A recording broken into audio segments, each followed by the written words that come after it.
Gerie Owen. I'm a test manager. Oh, Laura's a tester here. I work for Qualitest Group, and I'm really happy to be here. I'm happy that you actually would enjoy having a tester here. I'd like to tell you a little bit about DevOps and groupthink. Is it an oxymoron? Well, what is groupthink? It's a phenomenon where people tend to conform to the group rather than feeling outcast, and that can lead to errors in decision making, sometimes large ones. Now, there are a bunch of characteristics that you'll see in groupthink. You'll see an illusion of invulnerability, where the team has excessive optimism and encourages excessive risk. You'll see a collective rationalization.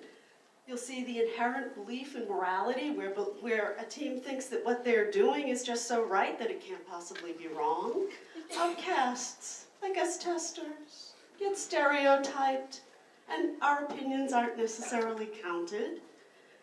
Direct pressure on dissenters. Sometimes the team will actually be forced to conform, which means that, of course, we self-censor, and all of that can lead to an illusion of unanimity, which means that, the team may think their decision is unanimous and it really may not be.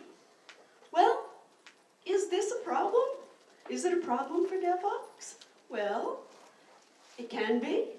DevOps is a culture of collaboration. We have multiple different expertise in the same team, which is good. But we all have our mindsets and our biases, and sometimes those can cause errors in decision-making and failures in deliberation. So why does this happen? Well, there's the illusion of invulnerability. The team can be in consistent agreement with little discussion, and then the collective rationalization.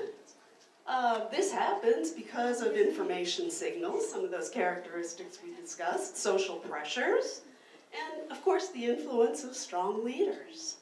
So let's talk a little bit about why this happens. A lot of times group members can have fixed mindsets, and then group interaction will amplify individual biases. Peter told you something about biases earlier and how they can work, and those coupled work to find deliberation failures. Now, mindsets was a theory by Carol Dweck. It talks about people that have fixed mindsets versus growth. It's based on how we see the world and how we respond to life's challenges. A fixed mindset believes that their intelligence is the intelligence they're born with, and they're going to constantly keep trying to prove themselves. So, well, I did my job right, it's somebody else's mistake. Whereas a growth mindset person feels that their intelligence is a starting point. They see a failure as an opportunity to learn. They're into continuous development. If your team happens to have more fixed mindsets, you're going to have groupthink. Now, in the bias category, well, Peter explained what a bias is. We have certain beliefs, and they can cloud our ability to think critically.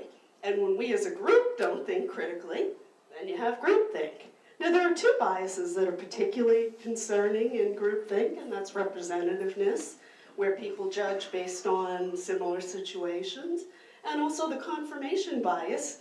They weigh heavily more evidence that supports their view. Now, this all leads to failures in deliberation. So we've got our strong leader here, our self-censoring bear there, and our stereotyped outcast. Let's talk a little bit about the Cascade Effect. You know what I love about the Cascade Effect? You think about planning poker. I vote 5. I vote 5. I vote 5. So as each person says something, the next person is going to tend to agree. They're going to think, oh, well, maybe he or she knows something I don't.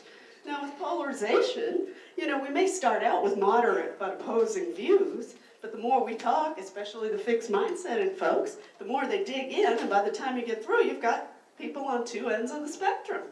Now, why mitigate this in DevOps? Well, because it inhibits the principles of transparency and communication. It impedes DevOps transformation.